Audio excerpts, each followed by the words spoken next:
सभी को नमस्कार। Good evening. दशहरे की बहुत सारी शुभकामनाएं आपको, विजयदशमी की। कि जिंदगी में ये हमारे जो त्योहार हैं ऐसी को जरूर करना, हमें बहुत प्रेरित करते हैं, जिंदगी में बहुत कुछ सिखाते हैं हमें। और इन परंपराओं को, इन उत्सवों से हमें प्रेरित होते हुए हमारा जो मूल उद्देश्य है, मूल टारगेट है, उसके ऊपर कंप्लीटली हमें फोकस करना है। तो एक बार फिर से सभी को विजयदशमी की बहुत सारी शुभकामनाएं। और ये उम्मीद कि आप लोग आने वाले विजयदशमी पे एक गवर्नमेंट स्कूल में होंगे, ये उम्मीद करता हूँ, ये दुआएं करता हूँ तुम लोगों के लिए। बाकी तो खैर परिणाम क्या होगा ये सिर्फ तुम लोग जानते हो, क्योंकि तुम्हारी मेहनत है वो तय करेगी कि तुम कितना बेटर कर पा रहे हो, कितना बेटर नहीं कर पा रहे हो। पर्सनैलिटी टॉपिक का लगभग पार्ट मैंने करवा दिया है। 2 दिन को टेक्निकल प्रॉब्लम की वजह से क्लास नहीं हो पाई। आज हम व्यक्तित्व मापन का अंतिम पार्ट को कंप्लीट करेंगे। देखिए, मापन में मैंने जो सबसे इंपॉर्टेंट पार्ट था वो करवा दिया है, जिसमें आत्मनिष्ठ विधियां, वस्तुनिष्ठ विधियां और जो मूल प्रेक्षेपी विधियां जहां से प्रश्न आता है वो मैंने करवा दिया था। आज अपन उसका बचा जो भाग है उसको अपन पूरा करेंगे। आज मैं जो विधियां करवा रहा हूं प्रोजेक्शन विधियों में भी, आईबीटी बहुत इंपॉर्टेंट है, टीएटी बहुत इंपॉर्टेंट है, सीएटी बहुत इंपॉर्टेंट है, ये 3 तो मोस्ट इंपॉर्टेंट है। इसके अलावा FWAT free word association test और SCT सेंटेंस कंप्लीट टेस्ट की मैंने चर्चा आप लोगों के साथ कर ली थी। ठीक है, शमीना जी करिए सर मेरी पहली क्लास है। चलिए ठीक है, आपकी पहली क्लास है। बट विकास और विकास मैंने कंप्लीटली लाइव करवा दिया है। शिक्षा मनोविज्ञान वैसे तो खैर जो क्लासें आपके डाली हैं वो भी पहले की लाइव ही हैं, बट एक बार दोबारा मैं डिस्कशन करते हुए आगे बढ़ूंगा। जैसे ग्रेड फर्स्ट का जो कोर्स हमने जारी किया था, तो ग्रेड फर्स्ट के बच्चों के साथ मैं अभी भी खड़ा हूँ। मतलब उनको मेंटली इतना स्ट्रांग बनाया है मैंने कि अभी एग्जाम की सिर्फ 5 से 7 दिन बचे हैं, तो भी मैं कोशिश करता हूं कि आप लोगों को भीड़ से बहुत अलग होना है, आपको बहुत बेटर परफॉर्मेंस देनी है। तो ये आप लोगों के साथ भी मेरा प्रयास रहेगा कि आप लोगों ने कोर्स लिया है साइकोलॉजी का, मेरे पर विश्वास करके किसी भी रूप में, तो ये केवल एक मनोविज्ञान पढ़ाने का जरिया नहीं है। ये जरिया इस बात को लेकर है कि कंपटीशन एग्जाम होने तक तुम कैसे बेटर परफॉर्मेंस कर पाओगे, तुम्हारा कॉन्फिडेंस कैसे भी लूज ना हो पाए और तुम बहुत अच्छा परिणाम दे पाओ, ये मेरा पूरा प्रयास रहेगा। ठीक है, सारी वीडियो पुरानी नहीं डाले, साइको की कृपा। सागर उपाध्याय वीडियो पुराने कहाँ डाल रहे हैं? शिक्षा मनोविज्ञान तो नया वाला रिकॉर्ड किया था, अभी वो डाला है। बाल विकास मैंने पूरा लाइव करवा दिया जो थर्ड ग्रेड के अकॉर्डिंग है। व्यक्तित्व मैंने पूरा लाइव करवा दिया थर्ड ग्रेड के अकॉर्डिंग। अधिगम और वो जो डाले हैं वो अभी जस्ट सेकंड ग्रेड में लाइव करवाए थे, उन्हीं को डाला है। ठीक है, और उनको भी दोबारा से मैं रिपीट कर दूंगा, कोई दिक्कत नहीं है। ठीक है, वो इसलिए कि आप लोगों के पास टाइम, मतलब एक प्रकार से आप पहले से पढ़ लें, आपको इन्हीं इंतजार करना पड़े, याद रखना, क्योंकि कोर्स में टाइम लगता है लाइव में। तो देखिएगा, व्यक्तित्व का मापन में पढ़ा रहा हूं, और व्यक्तित्व के मापन में जो है अपन अंतिम बिंदु आज पढ़ने जा रहे हैं, छोटा सा बिंदु है अपना। ठीक है, तो एक बार फिर से आपको बहुत सारी शुभकामनाएं। मापन, मेजरमेंट ऑफ पर्सनैलिटी। देखिए, मापन में मैं आपको आत्मनिष्ठ विधि कंप्लीट पढ़ा चुका हूं। जो बच्चे नए जुड़े हैं पहली बार, वो व्यक्तित्व के बाकी वीडियो पहले देखेंगे। ठीक है ना, व्यक्तित्व की जितनी क्लासेज आप देखोगे इस पार्ट में, वो पहले देखना, ताकि आपको पर्सनैलिटी का मापन समझ में आए। और यदि आप डायरेक्ट यहाँ आओगे तो आपको लगेगा सर पहले तो हमने पढ़ा ही नहीं है। तो आप जो पहले वाले पार्ट है व्यक्तित्व के, वो कंप्लीट समझ लीजिए। उसमें मैंने सब चीजें बताई हैं, कैसे प्रश्न आ सकते हैं, क्या आ सकता है, आपको क्या पूछा जा सकता है, वो कंप्लीट डिस्कशन किया है। उसके बाद आप लास्ट में इसको पढ़ना। तो मापन में हम प्रेक्षेपी विधियां पढ़ रहे थे, और प्रेक्षेपी विधियों में मैंने जो इंपॉर्टेंट विधियां थी, प्रोजेक्शन मेथड, यानी आपके अंदर जो छुपी हुई भावनाएं हैं उनको बाहर निकालने का माध्यम है, वो कौन सी विधियां होती हैं? प्रेक्षेपी होती हैं। इनमें 5 मोस्ट इंपॉर्टेंट थी जहां से प्रश्न आता है। आज जो मैं पढ़ाने जा रहा हूं इनके केवल आपको नाम देखने हैं, ये महत्वपूर्ण नहीं है। ये महत्वपूर्ण नहीं है, इनसे प्रश्न रेयर चांस में आ सकता है, बाकी बहुत कम आएगा, याद रखना। ठीक है, आईसीटी के वीडियो पूरे नहीं है, बीच में से डालें। आईसीटी के दोबारा से रिकॉर्ड हो रहे हैं, चिंता ना करें आप, पूरे अकॉर्डिंग टू सिलेबस आएंगे। आईसीटी के वीडियो दोबारा से रिकॉर्ड हो रहे हैं, वो आ जाएंगे, चिंता ना करें। मेरी जिम्मेदारी है आपको बेटर करवाने का। ठीक है, प्रेक्षेपी विधियों में 6 नंबर की विधि, 5 विधियां मैंने करवा दी थी, आज 6 नंबर की विधि करवा रहा हूं आज की क्लास में। इसका नाम है SAT, सीनियर एप्रिसिएशन टेस्ट, यानी कि प्रौढ़ बोध परीक्षण। अब आप कहोगे कि सर इंपॉर्टेंट है क्या? मैं कहूंगा इंपॉर्टेंट नहीं है। पर्सन एग्जाम में यहां से नहीं आया है, लेकिन आपको पता होना चाहिए कि एसएटी विधि, एस का मतलब सीनियर, ए का मतलब एप्रिसिएशन, टी का मतलब टेस्ट, वही पर्सन मैक्सिमम आपसे पूछेगा तो ये पूछेगा एसएटी प्रेक्षेपी विधि है। प्रतिपादक कौन है? लियोपोल्ड बेलक। लियोपोल्ड बेलक इसके प्रतिपादक हैं। ठीक है, जो सीएटी के प्रतिपादक थे वही एसएटी के प्रतिपादक हैं। इसमें 16 कार्ड होते हैं। कितने कार्ड होते हैं? 16 कार्ड होते हैं।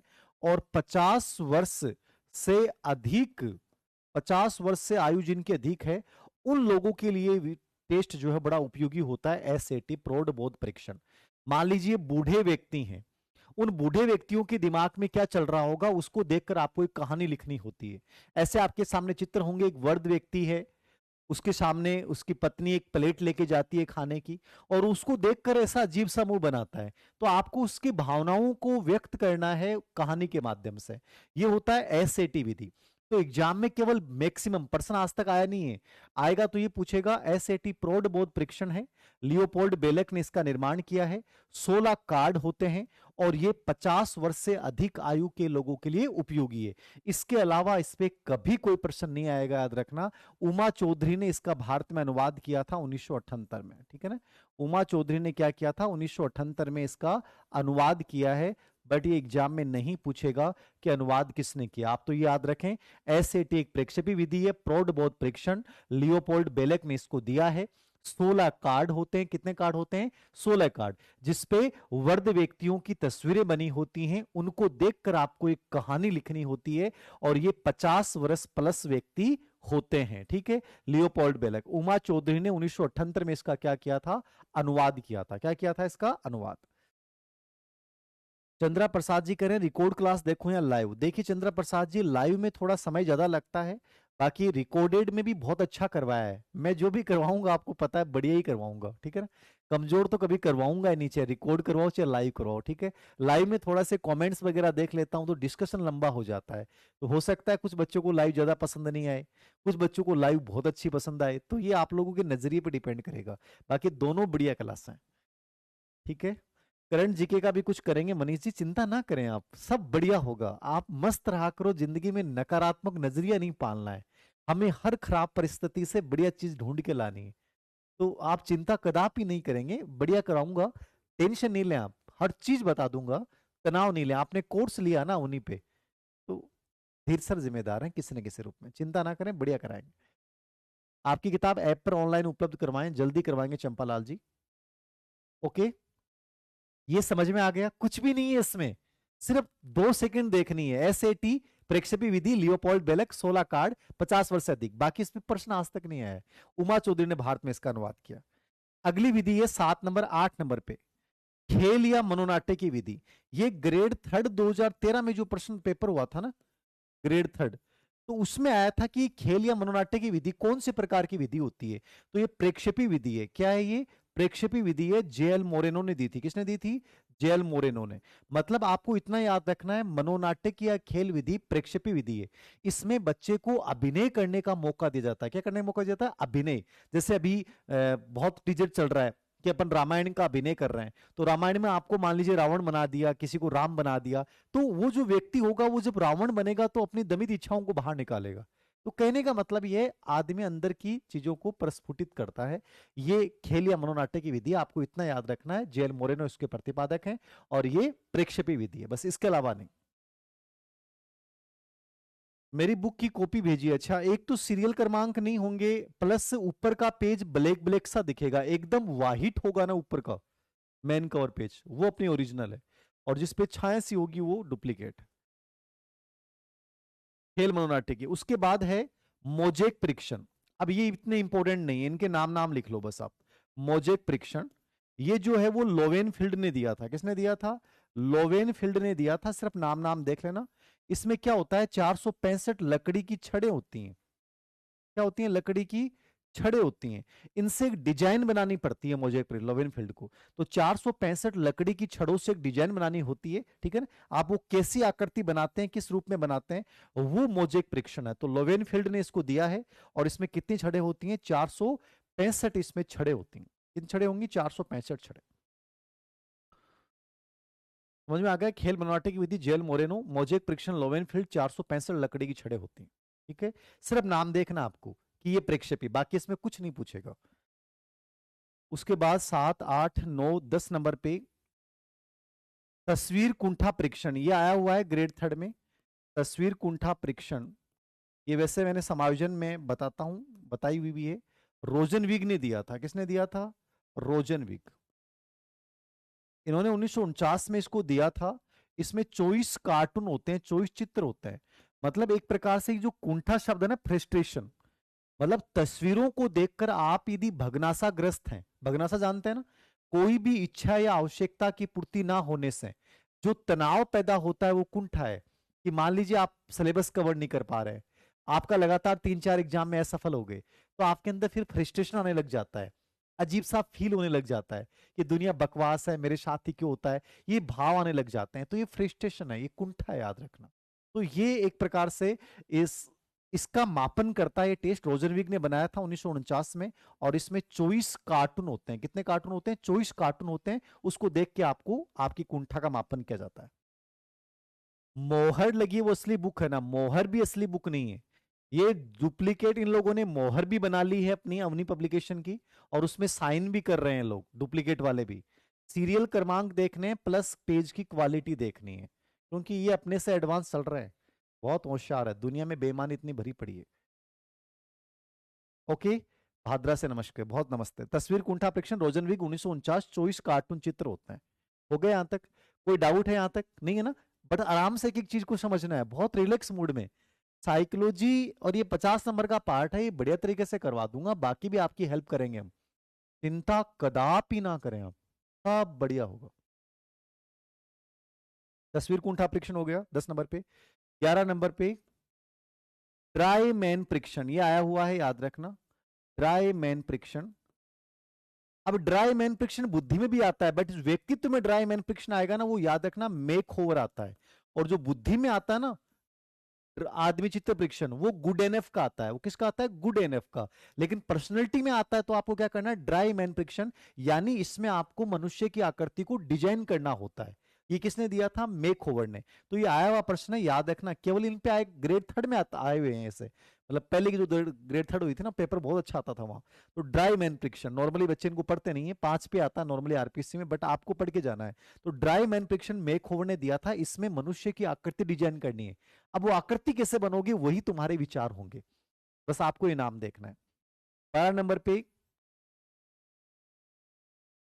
क्लाउड पिक्चर टेस्ट, ये सीटेट में आया हुआ है, और छत्तीसगढ़ पे क्लाउड पिक्चर टेस्ट, ये विलियम स्टर्न ने दिया था।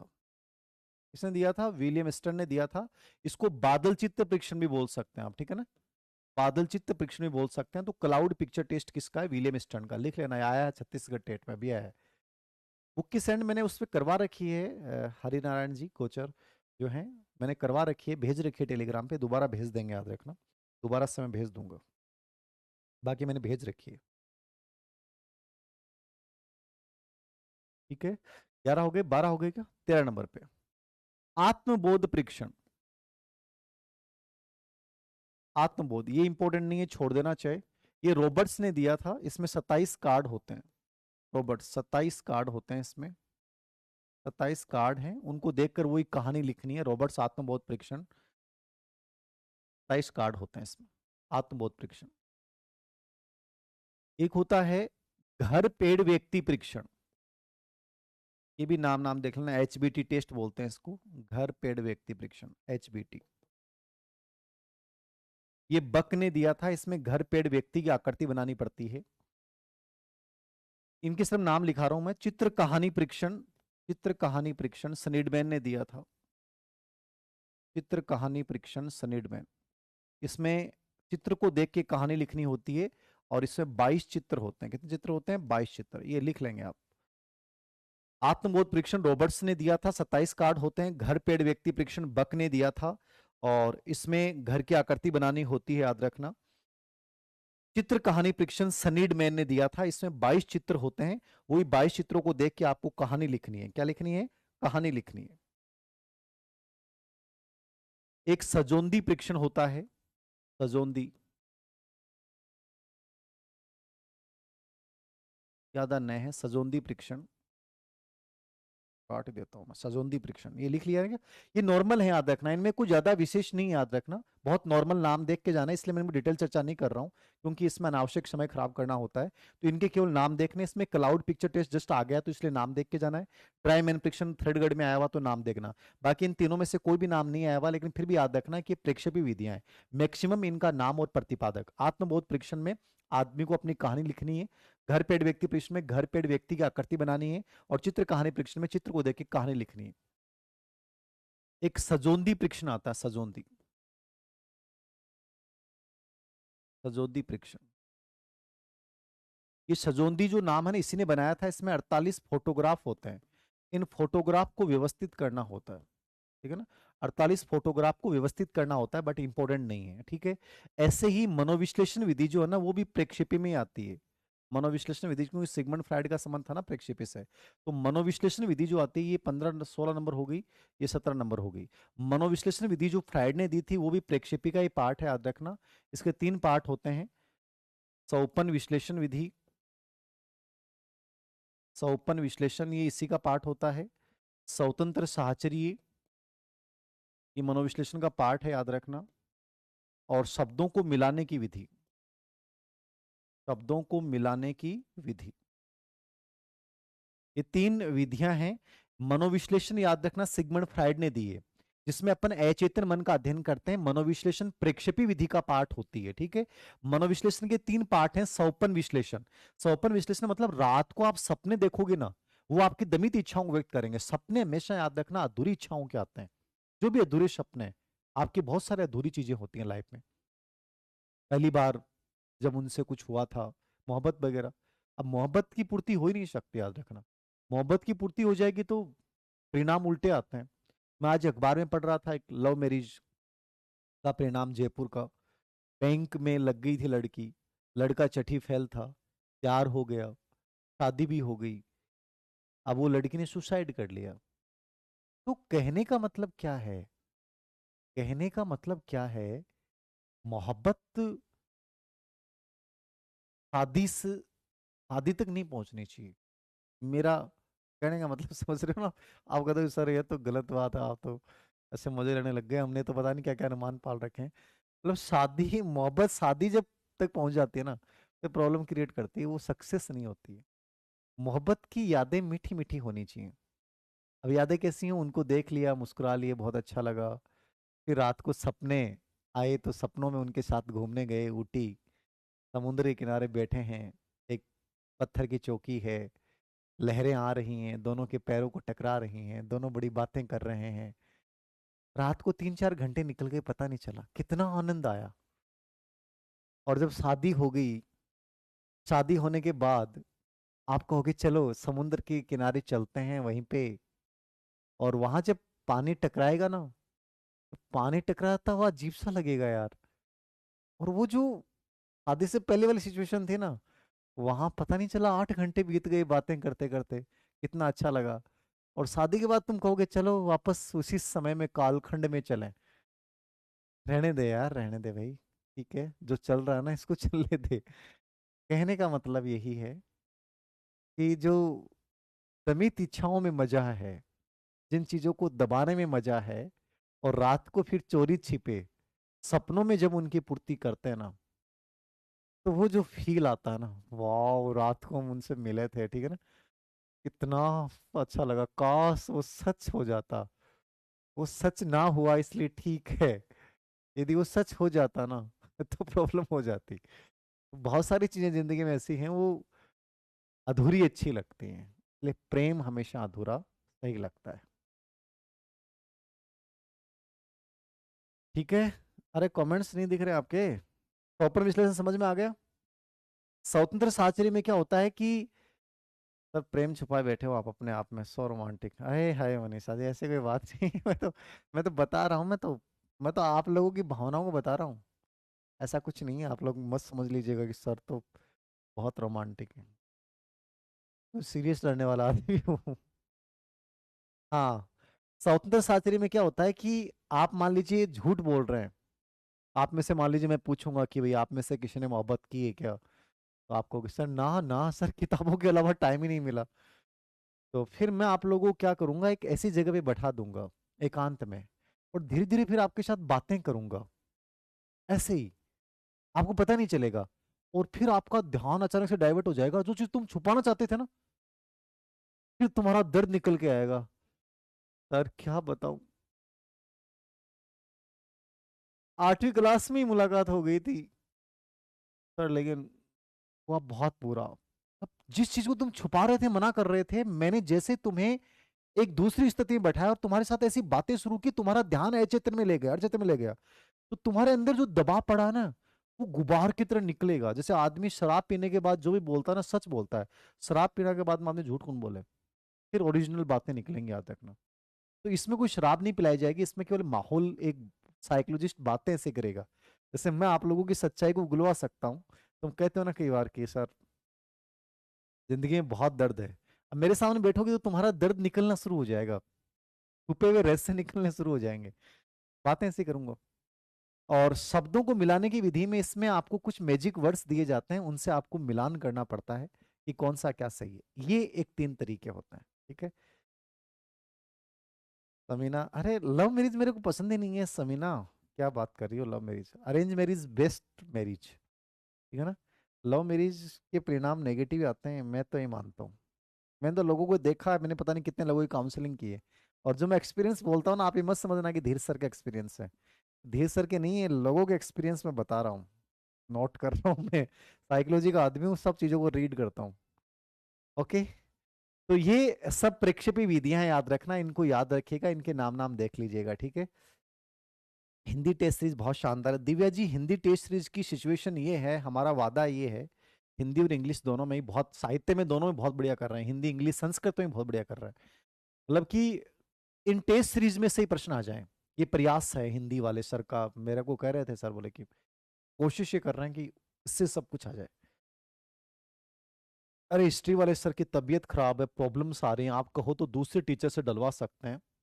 हिस्ट्री वाली जो क्लास हैं उनके प्रॉब्लम से आ रही हैं, कोई ट्रांसफर उनका हो गया, तो आपको यदि जल्दी चाहिए तो हम दूसरे टीचर से डलवा सकते हैं, और उन्हीं से चाहिए तो थोड़ा वेट करना पड़ेगा। ये है। मैथ का कोर्स जारी कर दिया है, रीट का अच्छा है, ओम सर हैं। और अभी जो रीट का पेपर हुआ था ना, उनमें 12% तो पेपर में सीक्वेंस भी चेंज नहीं थी उनकी, 12 क्वेश्चन तो उनके एकदम एज इट इज थे। तो जो कर रहे हैं वो बढ़िया ही करेंगे। विश्वास सर का तो नहीं है, लेकिन इंग्लिश के लेक्चरर हैं दोनों, बहुत बढ़िया है, कमल जी और मनीष जी, दोनों इंग्लिश लेक्चरर हैं, वाइस प्रिंसिपल हैं दोनों। अंतिम मापन में अंतिम चीज आपको याद रखनी है, व्यक्तित्व आविष्कारी का अंतिम बिंदु, व्यक्तित्व आविष्कारी का याद रखना। अब व्यक्तित्व आविष्कारिका पे सर क्या प्रश्न आते हैं, क्या नहीं आते हैं। देखिए पहले इस पे प्रश्न पूछता ही नहीं था व्यक्तित्व आविष्कारिका पे, बट आजकल बहुत प्रश्न आ रहे हैं व्यक्तित्व आविष्कारिका पे। तो व्यक्तित्व आविष्कारिका में आपको क्या देखना है, सबसे पहले समझना सर व्यक्तित्व आविष्कारिका क्या है। पर्सनैलिटी इन्वेंट्री, आविष्कारिका मतलब इन्वेंट्री। तो पर्सनैलिटी इन्वेंट्री क्या है, व्यक्तित्व आविष्कारिका क्या है। जो व्यक्तित्व का प्रत्यक्ष मापन करेंगी, कौन सा मापन करती हैं ये, प्रत्यक्ष मापन। ये जो मैंने प्रेक्षेपी विधियां पढ़ाई है ना, वो तो अप्रत्यक्ष मापन करती हैं, और ये क्या करेंगी, प्रत्यक्ष मापन। और ये सभी गुणों का नहीं करेंगी, ये आपके कोई विशेष शील गुण है, कोई विशेष शील गुण है, उनका मापन करेंगे, विशेष शील गुणों का मापन करेंगे, ठीक है ना। विशेष शील गुणों का मापन करना है तो अपन व्यक्तित्व आविष्कार का मापन प्रयोग करेंगे। तो एक तो व्यक्तित्व का ये प्रत्यक्ष मापन करती हैं, याद रखना, क्या करेंगी, प्रत्यक्ष मापन करेंगी, और एक विशेष शील गुणों का मापन। अब इसमें पहले प्रश्न आते ही नहीं थे, बट आजकल बहुत प्रश्न आ रहे हैं, तो थोड़ा सा देख के जाना है इसको ना। संस्कृत की टेस्ट सीरीज फिरोज खान ले रखी है ना, मैडम है, कॉलेज लेक्चरर है मैडम, उनकी टेस्ट सीरीज है। भावना शर्मा है, डॉक्टर भावना शर्मा, उनकी टेस्ट सीरीज है, वो कॉलेज लेक्चरर है।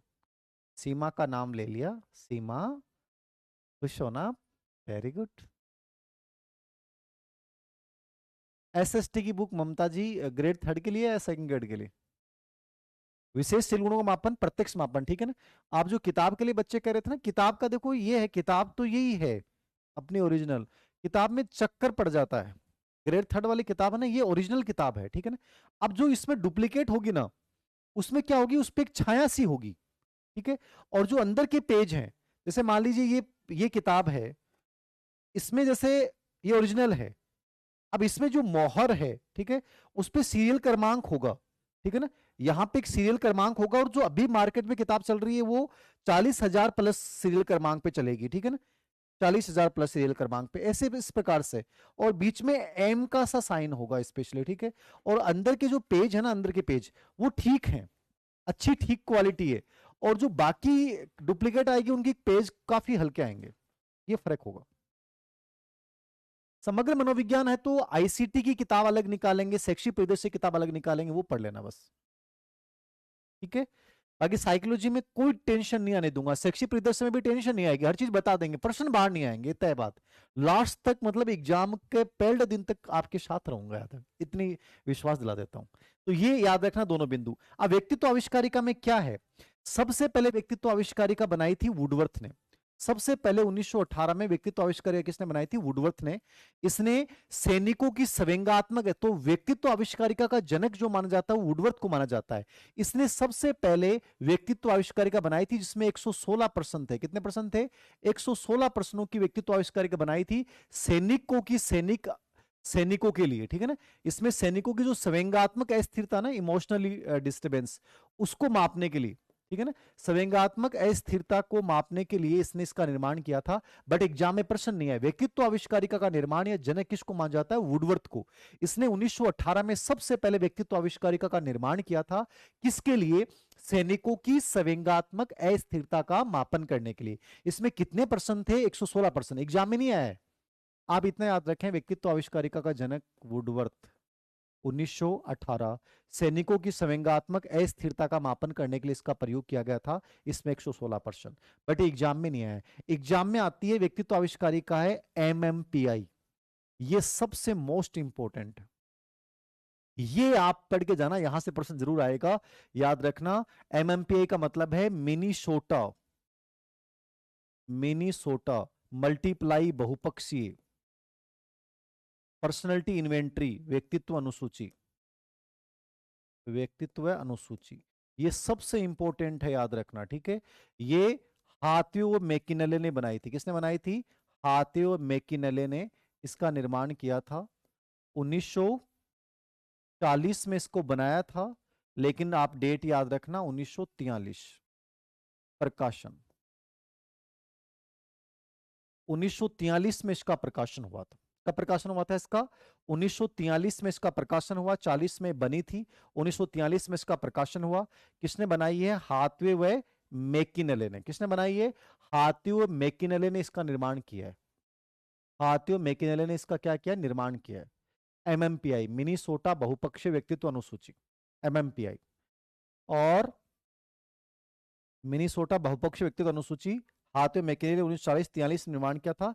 इसमें 10 तो नैदानिक यानी 10 रोगों का तो मापन किया जाता है, नैदानिक रोग, ठीक है, और 3 वेदता मापनी होती है। तो इसमें आपसे पूछ ले कि कितने रोगों का मापन होता है, तो 10 रोग याद रखना। ये प्रश्न आया हुआ है कि 10 रोगों का पता इसमें लगाया जाता है, जैसे साइकोसिस, साइकोफिथ, न्यूरोसिस, हिस्टीरिया, इन सब का पता लगाया जाता है। 1940 में दिया था, 43 में प्रकाशन हुआ, इसलिए डेट हमेशा 43 पूछेगा आपसे। शैक्षिक परिदृश्य का 10 नंबर का पार्ट मैंने करवा दिया है। 10 नंबर का पार्ट एक स्कूल शिक्षा के डिप्टी डायरेक्टर हैं जो उन चीजों को लीड करते हैं, उन्हीं से करवा रहे हैं। जो उन चीजों को स्कूलों में, गवर्नमेंट स्कूलों में लागू करवा रहे हैं, उन्हीं से करवाऊंगा, ताकि एक बेटर कंटेंट आपको मिले। रिवीजन करने का बेस्ट तरीका सर, आईसीटी आप खुद करवा दो मनीषा जी, वो सर बढ़िया करवाएंगे, फिर मैं एक बार वो करवा देंगे, फिर मैं एक बार पूरा रिवीजन करवा दूंगा एक समग्री क्लास से, चिंता मत करो आप, आपको टेंशन नहीं होगी, सब चीजों की जिम्मेदारी मेरी है। अरे नितिन जी, वो मेरे से बढ़िया जो करवाएगा मैं समझा दूंगा, मेरा समझाने का तरीका बढ़िया होगा, आप एक बार कंटेंट अच्छा पढ़ लो। अपने को एग्जाम फाइट करनी है, मूल उद्देश्य सिलेक्शन लेना है, इसलिए अपने को सबसे बेहतर लेना है, ये समझो आप। सेकंड ग्रेड के लिए पर्याप्त है, थर्ड ग्रेड वाली कोई दिक्कत नहीं है। तो इसमें 10 नैदानिक मापनी, 3 वेदता मापनी, 10 रोगों का मापन करता है। मिनीसोटा बहुपक्षीय व्यक्तित्व अनुसूची हाथवे मैकिनेले 1940 में बनाया था, 43 में इसका प्रकाशन हुआ था, याद रखना, बहुत इंपॉर्टेंट है, ठीक है ना। और ये 16 वर्ष से अधिक लोगों के लिए उपयोगी होती है, 16 वर्ष से अधिक, ठीक है ना, 16 वर्ष से अधिक आयु के लोगों का ये मापन करता है, याद रखना, बहुत इंपॉर्टेंट है एमएमपीआई, मोस्ट इंपॉर्टेंट है, याद रखना। ढंग से देख के जाना, बहुत important, MMPI most important. Minnesota बहुपक्ष व्यक्तित्व अनुसूची लिख लिया करो साथ साथ। हाथवे में किनले 40, 43, 10 नैदानिक मापने 10 रोगों का मापन होता है, 16 वर्ष से अधिक बच्चों के लिए उपयोगी होती है, सबसे इंपॉर्टेंट है। ठीक है,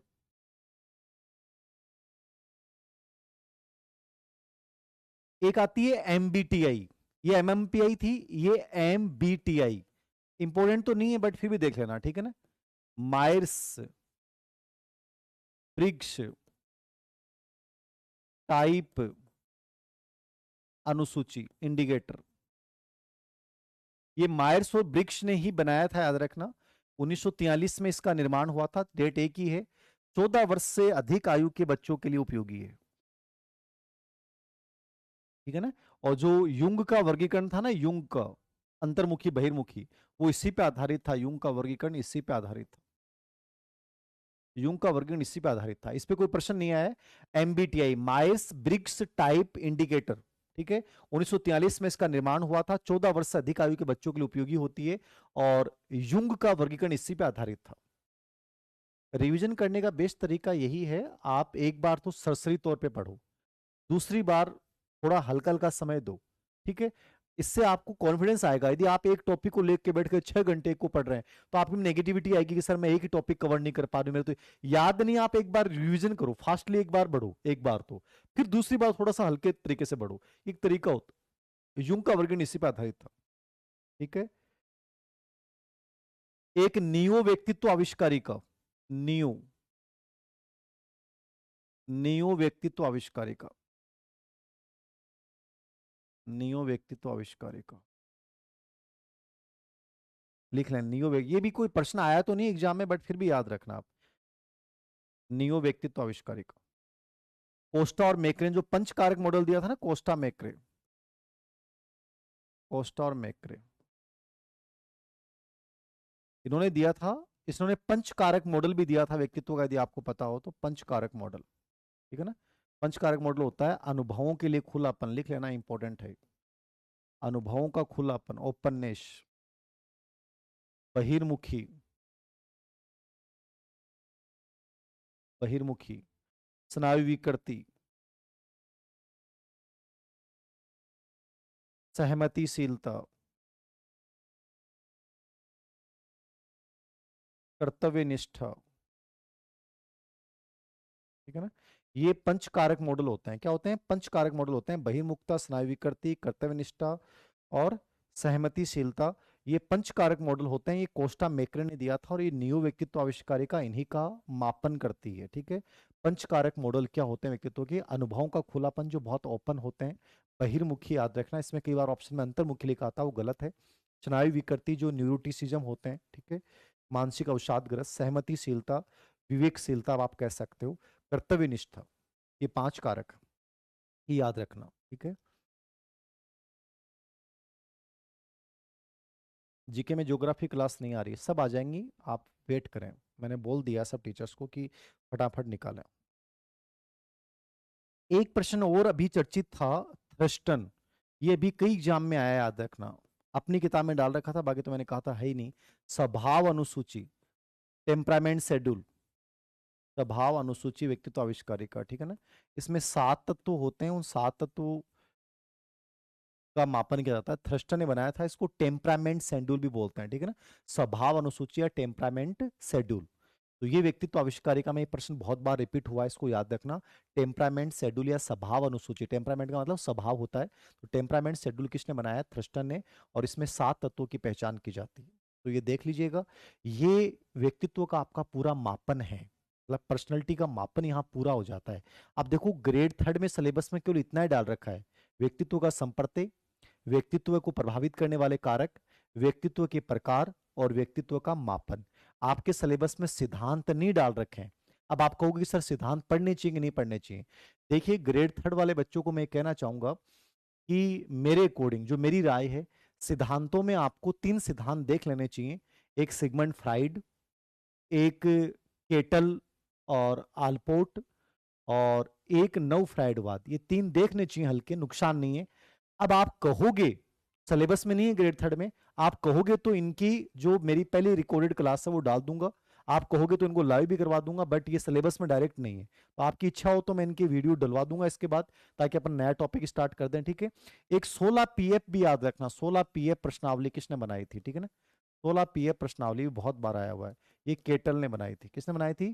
केटल। ठीक है, 16 पीएफ प्रश्नावली किसने बनाई? केटल ने, 17 वर्ष से अधिक आयु के बच्चों के लिए 16 पीएफ प्रश्नावली केटल ने।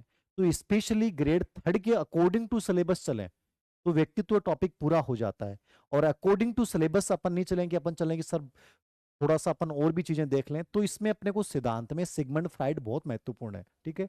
नव फ्राइड बात थोड़ा सा उनको हल्का सा देख लिया, और केटल और आलपोर्ट के सिद्धांत को हल्का सा देख लिया, आइजेंग को देख लिया। ये एक तरीका हो सकता है। आप बता दो, आप जो कहोगे वैसे करवा देंगे। ओके, हो गया। अब देखो नॉर्मली पर्सनैलिटी कंप्लीट है आपका दिस अकॉर्डिंग टू सिलेबस, और जो सिद्धांत है ना वो मैं एक्स्ट्रा में करवा रहा हूं, क्योंकि फ्राइड से बहुत प्रश्न आते हैं, इसलिए फ्राइड को अपन छोड़ नहीं सकते। तो ठीक है, आज के लिए बहुत है। कल मिलते हैं अपन, या तो सिद्धांत या फिर अगला कोई नया टॉपिक। सिद्धांत की मैं जो पहले से वीडियो है वो डाल दूंगा। ओके, वो भी अच्छे से करवाए हुए हैं, मेरे को दिक्कत नहीं।